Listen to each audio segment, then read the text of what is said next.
श्री इंद्रहंस सुब्बा जी। सभापति महोदय, आपको बहुत बहुत धन्यवाद कि आपने इस महत्वपूर्ण बिल में मुझे बोलने का मौका दिया। हम बहुत खुशनसीब मानते हैं खुद को कि 17वीं लोकसभा के दौरान नारी शक्ति बंधन अधिनियम को पारित करने में भी हम भागीदारी बनने का मौका मिला और आज इस नारी शक्ति बंधन अधिनियम को इम्प्लीमेंट करने के लिए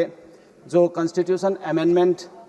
लाया गया है इसमें भी अपना विचार रखने का मौका मिला। हम सिक्किम के नारी शक्ति के ओर से माननीय प्रधानमंत्री जी को हम आभार व्यक्त करते हैं और सिक्किम क्रांतिकारी मोर्चा पार्टी और हमारे नेता श्री प्रेम सिंह तामाङ जी के ओर से हम इस अमेंडमेंट बिल को और डिलिमिटेशन बिल 2026 को समर्थन करते हुए एक दो बात रखना चाहते हैं। सभापति महोदय, यहाँ जिस तरह से नारी शक्ति बंधन अधिनियम को इम्प्लीमेंटेशन करने के लिए ये बिल लाया गया है, इसमें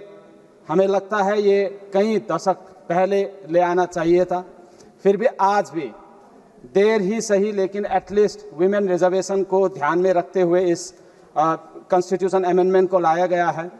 और जिस तरह से चेंज करके 2029 से पहले ही इसको इम्प्लीमेंट करने का विचार किया गया है, इसको हम पूरा सपोर्ट करते हैं।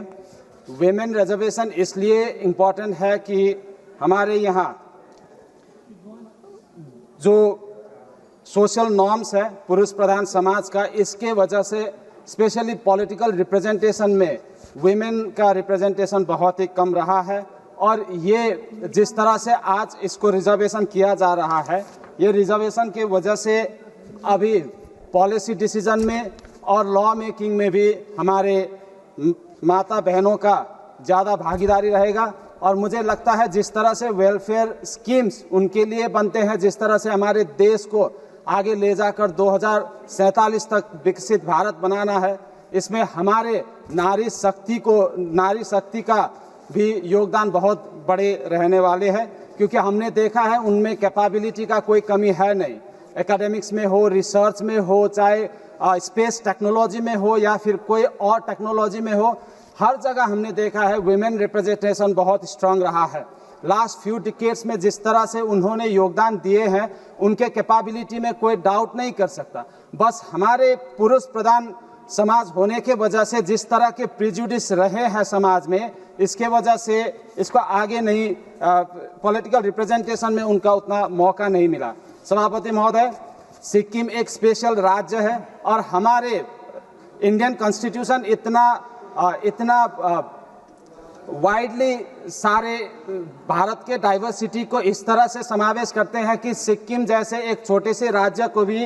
अनुच्छेद 371F जैसे प्रावधान देकर कॉन्स्टिट्यूशनल गारंटी दिया हुआ है और डिलिमिटेशन के प्रक्रिया के समय में सभापति महोदय हम सरकार से निवेदन करते हैं कि इस 371F का जो कॉन्स्टिट्यूशनल गारंटी है इसको पूरा सम्मान करते हुए डिलिमिटेशन किया जाए। सभापति महोदय, जिस तरह से लोकसभा की सीटें जो 800 से अधिक तक बढ़ाने की प्रस्ताव का हम स्वागत करते हैं, यह कदम देश में व्यापक और बैलेंस्ड रिप्रेजेंटेशन सुनिश्चित करने की दिशा में महत्वपूर्ण है। सभापति महोदय, अभी सिक्किम का सिर्फ एक ही लोकसभा सीट है और इस लोकसभा सीट को अगर जब 800 सीट बना ही रहे हैं तो सिक्किम का भी एक सीट को बढ़ाकर अगर 2 सीट किया जाए तो यहाँ पर डाइवर्स पर्सपेक्टिव में जिस तरह का सिक्किम का पर्सपेक्टिव रखा जाना चाहिए, इसमें ज़्यादा हेल्प होगा और अगर उस एक जो सीट है उस सीट को अगर हम महिला के लिए आरक्षण करेंगे तो और भी ज़्यादा होगा। सभापति महोदय, लास्ट एक पॉइंट है, ये बहुत ही इंपॉर्टेंट पॉइंट है, माननीय मंत्री जी को भी पता है। सभापति महोदय, लास्ट 2003 में लिम्बू और तामाङ को ट्राइबल घोषित किया गया, लेकिन उस टाइम के सरकार ने उस टाइम के डिलिमिटेशन में इसका कोई प्रक्रिया नहीं किया कि उनको शेड्यूल ट्राइब का सीट दिया जाए। हमारा यही निवेदन है सरकार से कि इस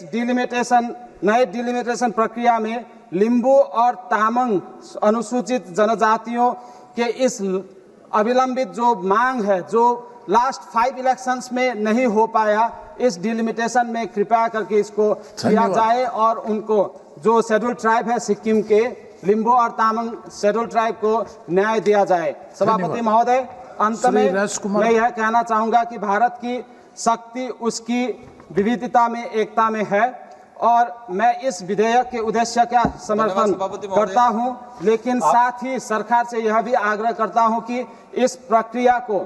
संवेदनशीलता और समावेशिता के साथ लागू किया जाए और